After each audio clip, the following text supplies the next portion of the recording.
Monsieur, dames, bonjour. C'est le deuxième numéro de votre chaîne aujourd'hui. Je suis avec Diosso, le troisième intellectuel de KBAK Mwanga. Il est là ensemble avec moi sur ce plateau. L'un des communicateurs forts et puissants même d'Aldec, puisque au sein d'Aldec, il y a deux communicateurs, mais Diosso, c'est le meilleur. Alors, chers compatriotes, nous sommes là. Toujours salam, salam comme d'habitude. Je suis avec Diosso. Nous allons essayer d'analyser l'actualité au pays. Et puis, ok? C'est parti. J'espère que Jean-Cy, au niveau de la réalisation, pourra illustrer les images d'Ndolo. Pourquoi? Puisque le président Tshisekedi n'a discours na Makambolobi et ça Makambo Mama Salaki. Ah, princesse Adel Kainda Maïna. Batikayo Mama. Mama Bolingo. Maman de la nation, la diagonesse. Maman princesse Adel Kaïnd. Merci. C'est le soldat Stéphane Balamwangi. Le prince autoproclamé. Je suis là. Tata, bonjour. Bonjour le prince autoproclamé. Ouais. Moi c'est le chouchou de Maman Adel. Communément appelé Maître Papi Diosso Ngandoumouin de la Bouenda. Très bien. Troisième intellectuel de KBAK Mwanga. Les communicateurs certifiés attitrés d'Aldec. Ouais. La bouche autorisée de Maman Adel. Et le plus compétent. Le plus compétent. Oui, ça je sais. La partie. C'est ça le mal avec moi. C'est qu'on a le maté. Ok. Non, moi, je en tout cas, je dois quand même vous dire félicitations pour la Moussala Ozosala. Ouais. Plus de 100 000 abonnés. 106 000. J'ai dit plus de 100 000. Ah, donc, bien sûr, vous avez bien dit. Ouais. Donc, ce qui montre que les Congolais, ils ont bazana mboka, ils ont bazana libanda, bazana confiance na yo. Moi particulièrement, je appel, félicitations par rapport à Moussala Ozosala parce que vous êtes très suivis pour que Moto azoa information ya sûr et vrai, il faut à Kotana Tango Koki RDC. Merci pour nous. Merci beaucoup, Diosso, troisième intellectuel de KBAK. Bien confirmé. Ouais. Bon, tout cela, c'est comme Makamamboka.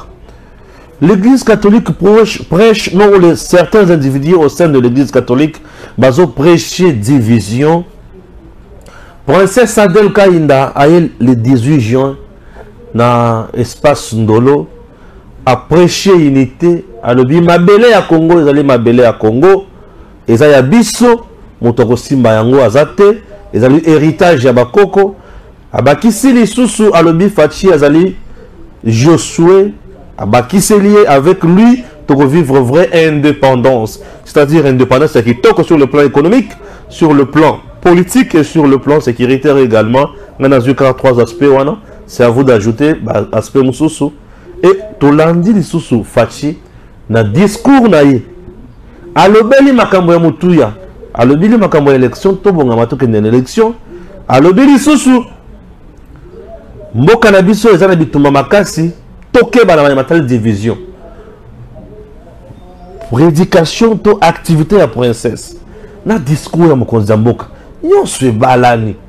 Je ne comprends pas l'inspiration là. Kotali siko ba dongolo miso na ngamo mususu, bango baso ka obé division. Analyse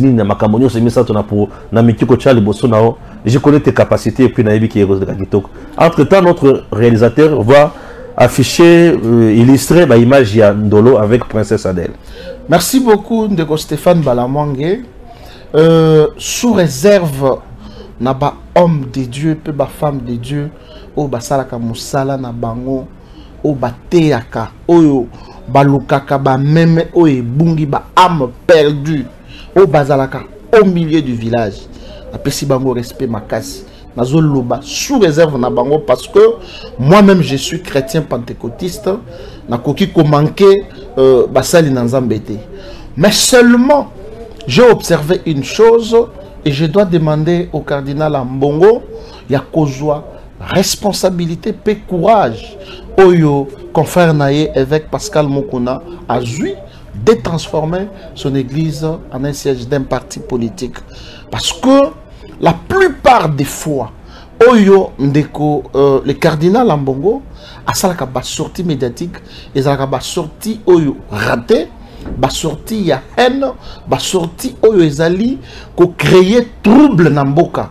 Ezo lakisa à la face du monde que le cardinal Ambongo a un camp politique oyo azali ko soutenir, c'est bel et bien clair, Moïse Katumbi. Je reviens d'abord na manifestation oyo esalemaki na Ndolo le 18 juin. Ndeko Stéphane, je me pose toujours la question, ce qui gouvernement na biso, tomoka na biso, tozalaki na ba femme, ya capacité, compétence, ba servante de Dieu à la hauteur ya princesse Adèle Kainda, nde makambo na mboka na biso et tambola kala depuis l'avènement ya Félix Antoine Tshisekedi Tshilombo. Ce n'est pas la princesse Adèle Kainda za na premier forfait na yete. Zongisa makanisi sima na cathédrale du centenaire protestant. Zongisa makanisi sima na marche ya ba chrétien auto salaka. Zongisa makanisi sima na stade des martyrs. À elle seule, elle remplit la cathédrale, elle remplit le riz de Kinshasa et elle remplit le stade des martyrs. Le longtemps que batozo koloba bazo sala ba polémique et faire sali plein fali boy boy, mais bato bayebi que c'est la princesse Adèle Kainda nzambe ya ba plein na kati ya stade des martyrs. Ceux qui ozotala mboka na biso bandaki ko souffrir na bakonzi oyo bazalaki ko diriger, mais bazalaki batu ya milili, batu ya molili plutôt. Mais l'avantage que nous avons eu, c'est d'avoir un président chrétien. Ndeko Stéphane, depuis que le monde est monde, il y a un Salamaka na Congo. Voir un président au matin de la prise de son pouvoir, à Mboka, à remettre yango na maboko ya Nzambe. Et loko wana eningisa monde ya molili, et c'est aussi l'une des causes ya bitumba o tozanango. Parce que Joseph Kabila na Kingagati ba sepelate, ba Shadari ba sepelate, ba Paul Kagame ba sepelate, ba tunyoso oyo bazali na monde ya molili ba sepelate. Yango moni la servante de Dieu, l'adoratrice du Seigneur, l'intercesseuse même de l'union sacrée de la nation, la princesse Adèle Kainda. Alors peut-être tokoki ko vanda boyete lokola tozui mokonzi oyo azali ko salela Nzambe, oyo azali ko tambola na aliment, oyo azali ko banga Nzambe, totika ye na mabondeli, totika ba FRDC na mabondeli, totika lo samboté. Est-ce que vous pouvez vous imaginer Ndeko Stéphane, quel est ministre oyo zomona ako sambela ko lala tolo nase? J'ai jamais vu. C'est pour dire que tout ce qu'elle est, c'est Dieu. Et devant Nzambe, bokonzi ya mokilo eza na tina te. La princesse Adèle Kainda a compris ça. Aza oyo aza wana pona za tala foule ya boy. Plus de 2 millions de personnes. Plus de 2 millions de personnes. Ouais. Et imaginez-vous de Stéphane Balamong. Pendant ce moment, oyo la plupart ya basali na Nzambe belé, baza na division. Okuta pasteur songola solola kana pasteur pakalate.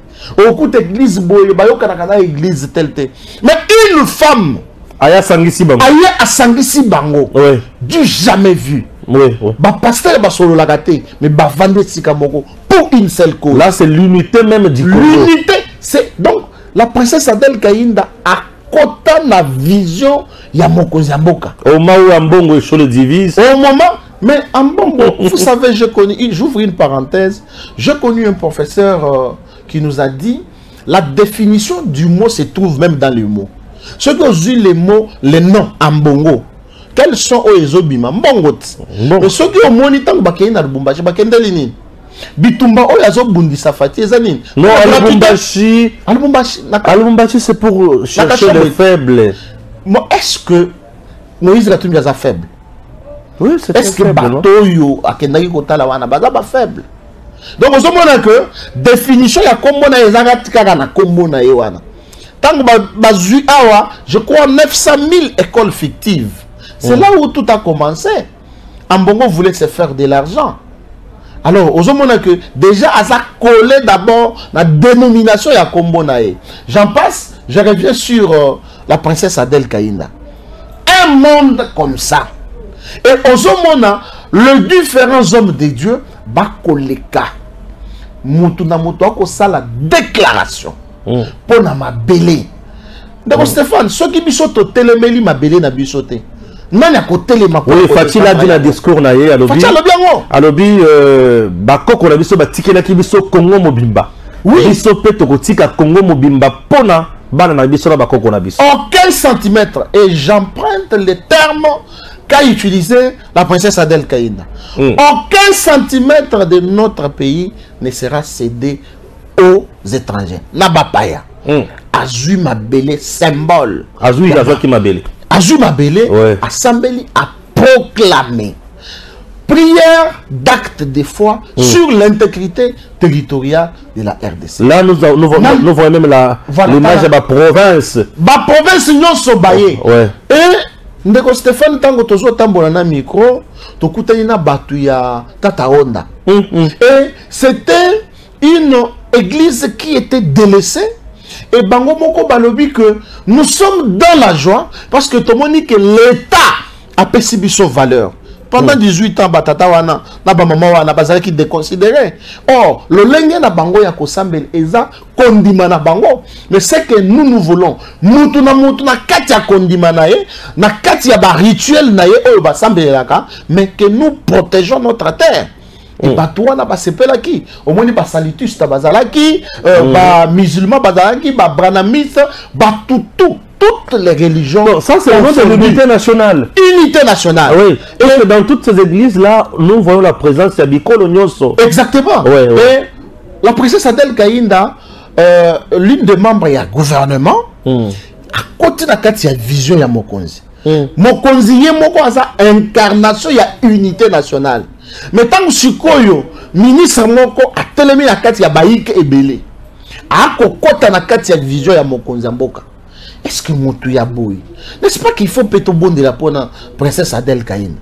Parce que les autres ont fait attaque. Il y a des gens qui ont dongolomi, qui ont créé les dossiers par-ci par-là. Mais Nzambe Oyassambe Rana Bosolo.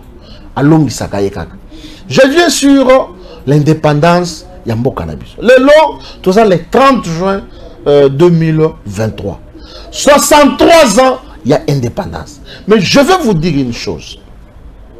Depuis que Mbonga Biso est côté et eu indépendance, et eu indépendance partielle sur le plan politique.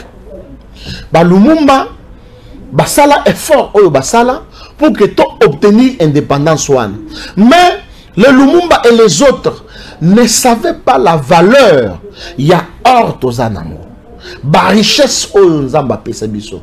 Bango va sepela qui parce que tu as eu indépendance. Mais tu as or, tu as manganèse, tu as lithium, tu as ba richesse et belène de Stéphane Balamongue. Mais à l'époque, est-ce que tu as qui transformé en rebiso tozaki nango? Est-ce que tu as qui valeur nango? C'est-à-dire, nous avions eu une indépendance partielle sur le plan politique. Pour le moment que tu as une indépendance partielle, et ça que même le président Oyaza élu, pour fonctionner, il faut avoir une injonction Oyezo Uta na mikili ya poto. La différence Oyezo Sala na Mboka na biso Congo, et ça que Mboka na biso ezalaka propriété privée ya moto, les rois belges. Bien sûr. Bien privé na ye. Akokota, akosala ndenge nyonso asali. C'est comme ça que on n'a pas pu avoir l'indépendance na niveau moko ya intégralité. Mais je vais vous dire une chose, et d'aucuns ne va me contredire. Na arrivé ya Fatina Bokonzi, tozo sikoyo indépendance totale sur le plan politique, indépendance totale sur le plan économique. Nous avons des aspects. Très bien. Sur le plan politique, Fachi arrive au pouvoir, à côté que Kabila teka kimboka ndenga teka kiwana, la communauté internationale hypocrite, basali ko zoua, ba minéraux na biso, ba richesse na biso, ndenge balingi, et Fati dit, ngai naza mwana mboka. Congo ezali mabele bankoko batikela biso. Congo eza richesse oyo nzambe apesi biso. Bino bovandi awa, boko zo ba richesse na mboka na biso. Plus de 20 ans, ezo kinde kaka. Et population oyo, il fallait à bénéficier de la richesse wana, bozali kota la été. Si tel est le cas, tout ça là, 50-50. Parce que ceux qui ont tali, na période il y a Joseph Kabila, ceux qui ont tali même dans l'entreprise ébélée, au moins que l'État n'a pas remonqué, bango n'a pas rébellé. Ceux qui ont minéré la biso, l'État a 20%, bango a 80%. C'est comme ça que Fachi a le bignette. Nous devons faire le win-win, donc les 50%. Bino bozu 50%, biso tozu 50%. Mais badongolomi soana baboye. C'est comme ça que Fachi a commencé à travailler pour que biso moko tozala indépendant sur le plan économique. Yangonde omoni usine ya transformation ya nan inauguré yangote. Mais ça déjà. Yangonde ozomona ba usine mususu. Il y a un montage à Mitouka et Zali Kokota. Pourquoi? Pour créer emploi, tous à indépendant sur le plan économique bisomoko. Mais sur le plan politique, Fachi Aye, a état de siège. État de siège, il faire découvrir que communauté internationale, aza hypocrite, azo linga B200, ezala na Congo, via le Rwanda, pour que le Congo ait s'enfoncé. Bango bazoka ba minéré na biso ba kendaka. Qui pouvait côté les mains ko indexer Mosapi na communauté internationale pe na Kagame. Parce que tant que Joseph Kabila azaki na pouvoir, Kagame azalaki à l'aise. Pourquoi? Parce que bandai ko kota na Congo ndenge alingi à inféoder administration publique, armée, police nationale et ainsi de suite. Azo zo babilo ko nyonso ndenge alingi. Mais avec l'arrivée à Fachi dans le pouvoir, aux hommes que Mboko Nabiso économique aux ascension sur le plan économique et sur le plan politique. Donc, c'est avec Fachi que nous vivons notre indépendance politique et économique. Très bien. Mais on dit que Fachi aujourd'hui est devenu dictateur. Parce que Fachi a comme dictateur, il menace les gens. Il menace les gens, il faut arrêter Bango. Pourquoi il est devenu un dictateur? Merci beaucoup de Stéphane Balamongue. Je pense que ce qui Congolais moko a condimak Fachi Aza dictateur, c'est qu'il faut azala na conscience inachevée. Parce que ce qui conscience est achevé, nous avons raisonner bongoté. Dictateur c'est qui? C'est quelqu'un qui s'impose. Azali muto azali ko kanga bato pamba pamba. Azali muto azali ko violer ba loi ya mboka. Mais maintenant, revenons avec Fachi.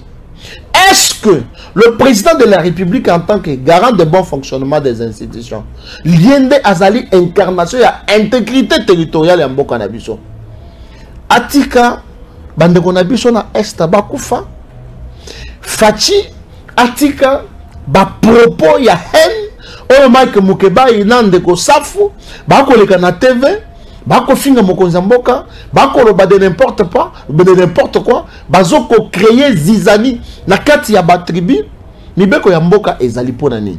Ce qui ont dit le président Félix Tshisekedi na entrée à pouvoir nae, alors nous voulons instaurer un état de droit. Et l'état de droit ne veut pas dire que l'individu Félix Tshisekedi à la moki na tongo akangi mutu boye, akangi mutu songolo to mutu pakala, non, c'est la justice. Oyo ezali indépendante, oyo ezali kosala musala na yango. Yebisanga depuis mboka na biso yo ezala mboka depuis les 18 ans passés. Quel est le proche collaborateur? Il y a président de la République oyo azaki inquiété. Yemoko président de la République, proche collaborateur naye accusé par exemple d'un détournement ou soit d'autres faits infractionnels, mais bakangiye. Et c'est la justice qui fait son travail sans que le président s'y mixe dedans. Donc, Ezabatu ya motema mabe, oyo bazali kolobake, Fachi Aza dictateur. Parce que, et là, comme mon côté, de Stéphane Balamongue, et que Fachi Aza dictateur. Preuve en est que la liberté d'expression. Et certains en font même libertinage. Mais on dit qu'il a arrêté Salomon. Non, mais aujourd'hui, il est en prison. Côté Andolo, Bakangié, pour ce qui ne peut pas comprendre. Non, de Stéphane Balamongue, bateau, il faut pas comprendre quelque chose. Tozali Nambo Kanabiso, na Mobeko Likonzi. Oyotobengi constitution. Et cette constitution est kaka possibilité na Otobengi ba loi organique. Parmi les lois organiques, nous avons ce qu'on appelle le code pénal. Et le code pénal ezali mukanda oyo ezali structuré ba infraction nyonso. C'est-à-dire ce qui otamboli likolo ya mobeko mobeko nde ekokanga yo, justice mutu ekokanga yo. Et là Félix Tshisekedi mutu akokanga yo te. Par exemple nazo pesa ndakisa tokei tozo tambola na nzela na bwaki soyi mutu mususu amoni obwaki soyi pona nini akeya fundinga batali par rapport ya ba infraction oyo ezali retenu bamoni ke kobwaka soyi eza infraction te baosani baotika ngati. Mais soki balobi que kofinga ezali infraction ndeko Salomon Escadela afingi, est-ce que ce qui justice est l'andelier eza mabe? Parce que oyebi na sina betelo lisolo que au départ la société et bandaki ko vivre en jungle, seule la loi du plus fort ne bandaki ko régner. C'est comme ça que la conscience collective et bandaki esika moko et le but non il faut topona muto to bengi Léviathan. Et le Léviathan azalaki muto oyo il fallait répondre na ba desiderata ya population. Et le Léviathan aujourd'hui incarne le président de la République. Ndenge ozomona président de la République wana zakana ba mission na ye oya vandi sécurité ya mboka. Imaginez-vous, il y a des conditions pour la détention d'une arme. Mais Bakoutine de Salomon Skadela avec une arme détenue illégalement. Où est la dictature? Il y a Fatih Béton. C'est comme ça que je te dis que Moutou Oyazali Kolobake, Félix Tshisekedi Azali dictateur, c'est que Azak Congolais Oyazali la conscience inachevée. Monseigneur Fulgence Mouteba, Nanifo ya Grand Katanga, il est passé dans Jeune Afrique à l'objet détournement, pas si mignon que les colons. Mais quand on a une question, on a M23 à l'objet pour naïe, Aza vraiment l'expérience ma casse na makambo résolution ya conflit.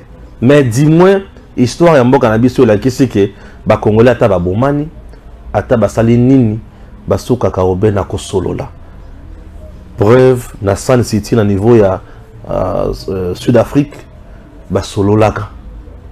Ba sololaka ba metaka en place ce que nous appelons régime 1+4. Et aujourd'hui, M23 n'a pouvoir avoir qui solola. Mais entre-temps, président Tshisekedi Azobo yaka solola M23. Mais basali nanzambe bangwana bakomi kosenga président solola M23. Sous réserve na basali nanzambe basali nanzambe na bosolo. Monseigneur Fulgence. C'est ça que je veux dire. Nazolo ba sous réserve na basali nanzambe oyo bakosali nanzambe na bosolo. Je vous dis ndeko Stéphane et au salanga pasi pour komona lelo basali nanzambe et surtout ba prêtre catholique. Natindela que vidéo moko oyo moni le pape akoloba que un bon catholique azali mutu oyo asimixaka na makambo ya politique te. Soki Monseigneur Fulgence akoloba likambo ya pasi azana katanga. Mais azalaki mutu oyo azo soutenir wana Moïse Katumbi ateka ba colline to monango imulu ndaleka na RTNC. Ayebisa biso Moïse Katumbi asomba ba colline wana soki na 6 milliards. Non, 6 millions. 6 millions de dollars. Millions. Oui, 6 millions. Dans 2 semaines, ateki yango na 90 millions. 12 ans à la tête de la province, l'ex-province du Haut-Katanga. Qu'est-ce que Moïse Katumbi a fait? Est-ce qu'il y a Sili Sanzala? Est-ce que pas si Monseigneur Fulgence Azali Koloba et Bandika Katango Félix Tshisekedi a un pouvoir? C'est que Koyiba misolo ya l'État. C'est avec d'ailleurs Félix Tshisekedi qu'on découvrir que misolo ya l'État ils ont détourné. Ozomona bateau.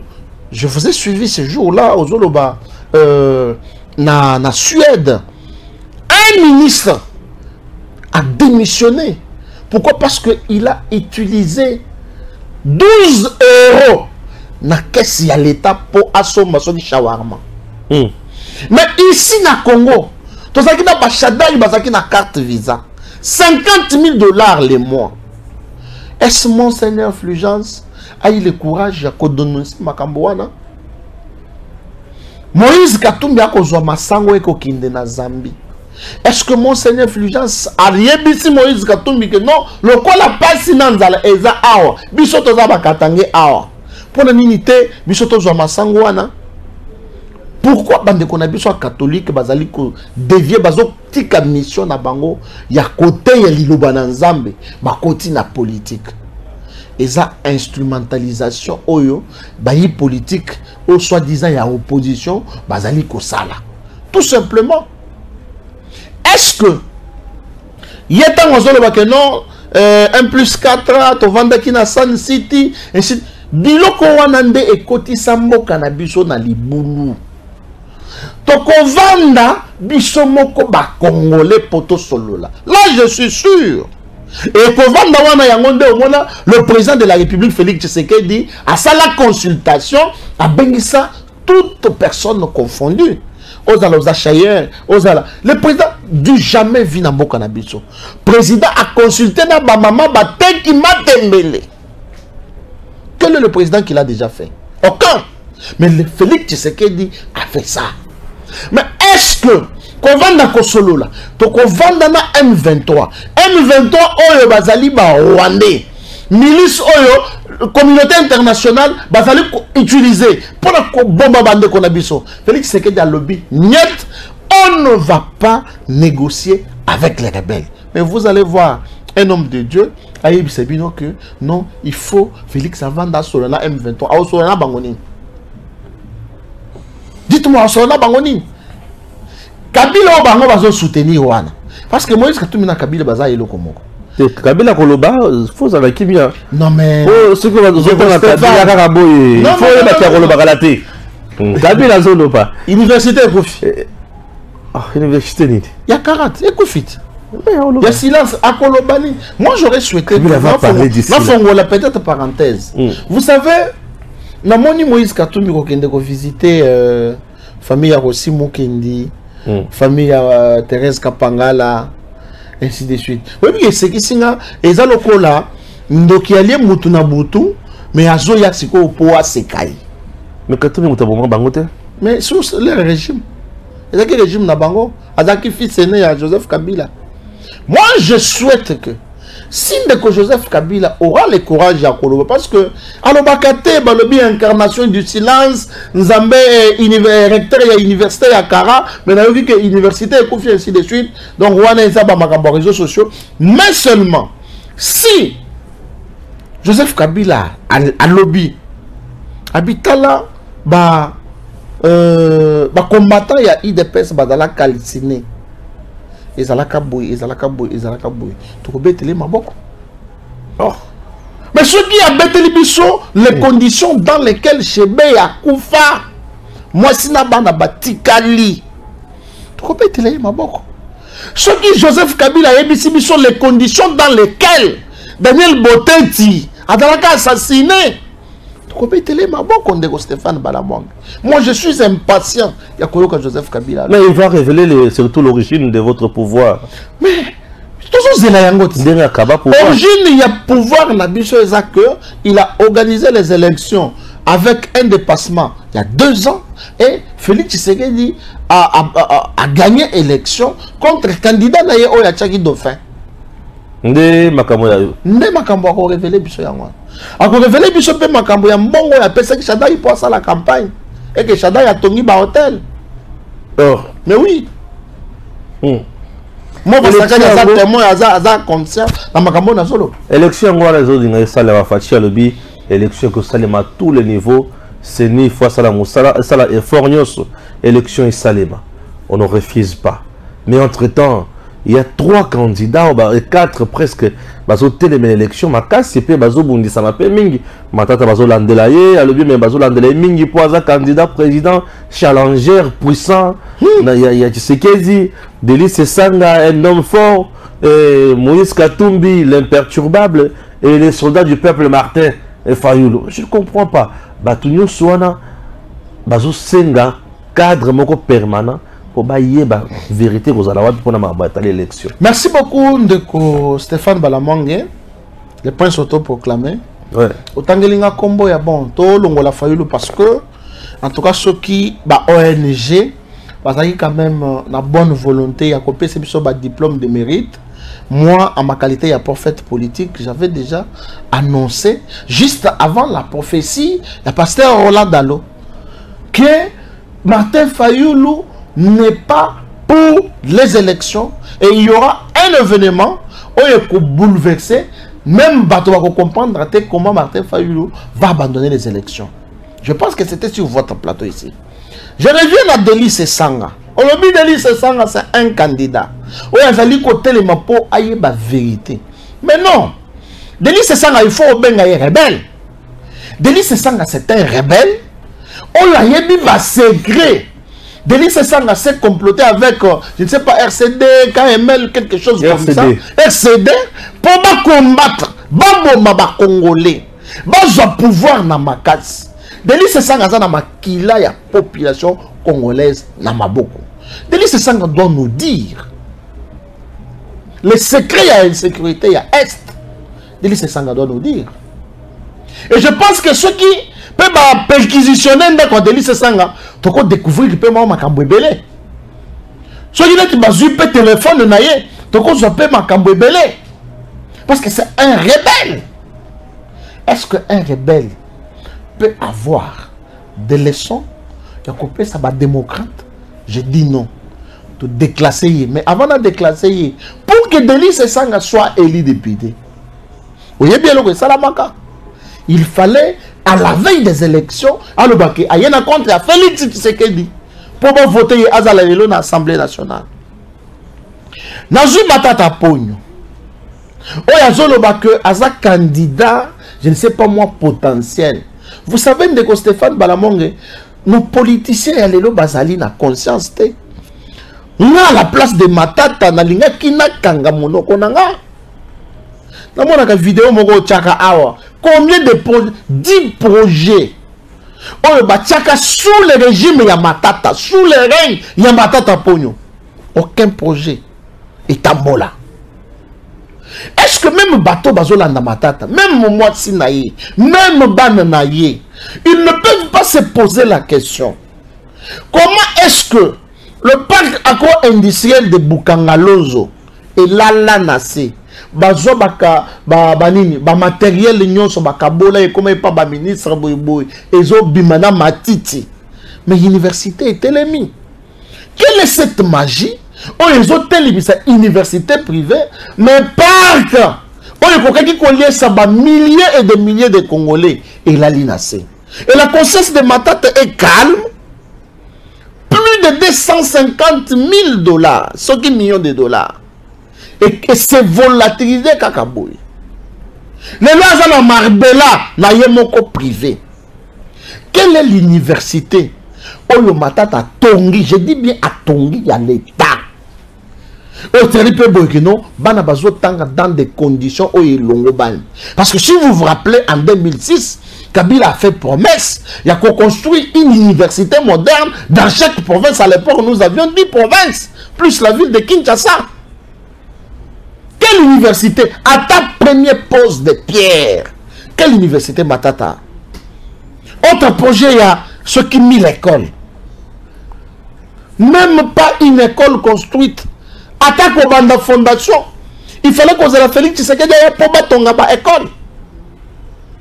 Yomoko Keyawa, au taliba condition, Moussou Bana Bazotanga. Mais qui sont à la base? Il y a des conditions, on a des professeurs 12 ans impayés. Depuis 2015, au Bazo Fouta Bangote. 2015, Félix Tshisekedi est président de la République. T'as la condition batiki ba école. T'as la bureau ya préfet. T'as la bakicho au Bazo Vandela. Et vous trouvez ça normal que Matata ait le courage? Il y a un candidat potentiel. Ils se sont formés une fameuse loi pour que Bazana na juge naturalité. Au son monango wapi na mboka nini oyo ancien premier ministre azaka na juge naturalité. Ancien président de la République azaka na juge naturalité. Même John Numbi, nani akoki ko juger bango. La minute. Et c'est un monsieur pareil qui vous dit que non, parce qu'il y a un candidat potentiel. Ceux qui n'ont pas télémis le lot, dans le but que nous avons un candidat. Est-ce que justice a quoi interpeller Matin? Mais Matata n'est pas digne. Matata a moutouté. Attends, moi si n'a voté, il était. Matata. J'ai dit bien Matata. Prenons Moïse Katumbi. Ah, lui, c'est le tout-puissant. Non, le tout-puissant Wapi. C'est le tout-puissant. Moïse Katumbi. Il bouge le régime seul. Non. S'il vous plaît. Ah, c'est pas ça. Moïse Katumbi azali candidat à la communauté internationale. Parce que si vous regardez bien, Mindele Balingite Mboka Oezala dirigé par un Congolais de père et de mère. Au moni, au yebi vidéo, il y a parlementaire européen, nous sommes allés chercher un jeune de nationalité rwandaise parce que avec lui, nous allons le manipuler. On n'a pas su manipuler Félix Tshisekedi. C'est comme ça que Bazo Lukabacha Moïse Katumbi. Si Moïse Katumbi était seulement gouverneur, il y a ex-province, il y a Okatanga. Ateki les collines qui pouvaient nourrir toute la République pendant plus de 40 ans. Ateki un gonda des semaines. Imaginez-vous Moïse Katumbi, le président de la République. Baïché Sambo, ça la même une heure. Même pas qu'il disparaître. Un autre raisonnement, Moïse Katumbi, lui-même, son père juif, israélien, ce qui n'a sa mère azali, ce qui zambienne, moi si naïe burundaise. Maintenant, la maison civile, il y a chef de l'État, Moussala Nango et Zalakapona, qui s'occupe de la famille à président de la République. Maison civile, chef de l'État et Ozala, constituée dans Banani. Est-ce que vous avez une infiltration aux communauté internationale, Bazali n'a qu'à préparer pour Moïse Katumbi? Donc Moïse Katumbi n'est pas un candidat crédible à l'élection Oyo. Élection Oyo, Batubazo Lota, Bazo Mona Lokola, Félix Tshisekedi Azo Sal, ça va aventure. Non, les élections auront bel et bien lié le 20 décembre. Et pour preuve, déjà, il y a réception et traitement, il y a ma candidature, et ça a ouvert, Batubazo déposé déjà ma candidature na Bango. Au moni Martin Fayoulou, est-ce que vous voyez ce qui se passe? Martin Fayoulou Azagi, la député Moko. Député Moko Wana, à Longwe. Allez-y comprendre. Nous tu as donné Nombasi. Parce que. Attends, je sais pas. Fayoulou a eu une décision en consulter Bangote. La semble-t-il que Fayoulou aurait perçu une enveloppe pour qu'il article la Moïse Katumbi. Ah, Fayoulou a eu un bon article Moïse Katumbi. On a utilisé conditionnel, s'il vous plaît. Fayoulou aurait reçu une enveloppe d'environ 5 millions de dollars pour que article la Moïse Katumbi. Donc je vous dis que Stéphane Balamongue, ce sont des distractions. Batoyo, on a en commençant par Sesanga, un criminel, un rebelle. Azan modèle, na émission Matata, criminel économique, criminel politique, ce n'est pas un modèle. Même sa femme ne peut pas le voter. Matata Pogno Yemoko même na parti na yaza contredit. Azo misala impétudier. Azo la voter pas na. Moïse Katumbi ndenge moko.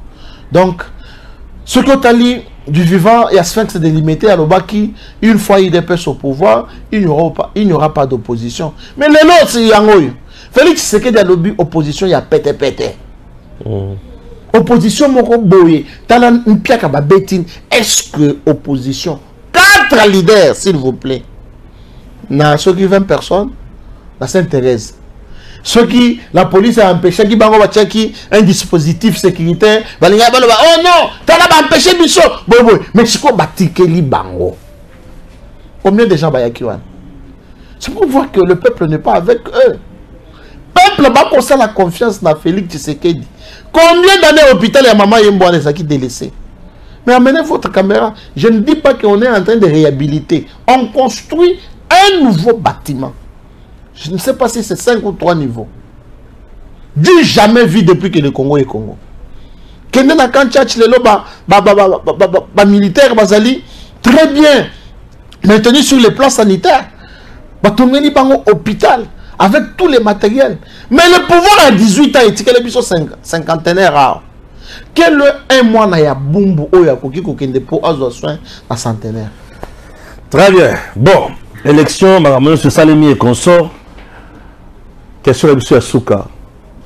Est-ce que Aldec, Azali, Pembeni, Pona, Mapuno?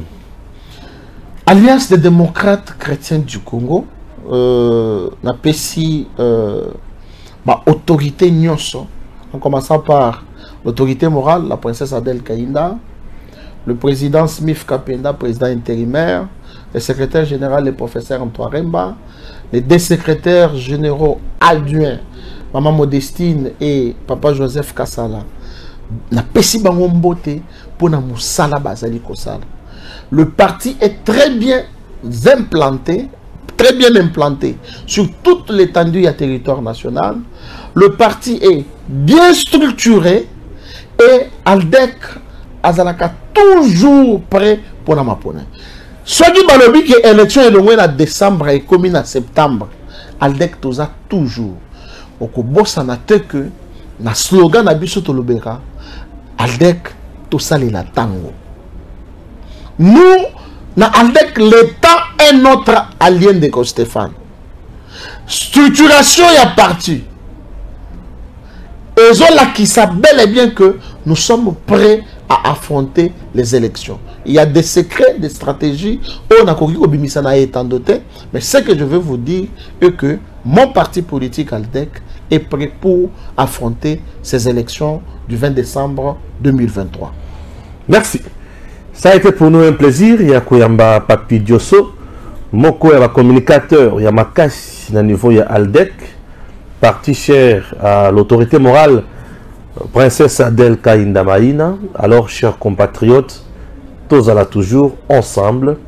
Dans mon drapeau, il y a parti Aldec, na Kasai central, wapi, Nanzela, Nazouta. Kalamambouj namona yango na niveau ya bon à 5 et quelques kilomètres de Kananga. J'ai vu les drapeaux Aldec et quand j'ai vu ça ils ont flotté Natala dans le but waouh Aldec ouais Aldec. Est-ce que peut mener le qui drapeau moussous?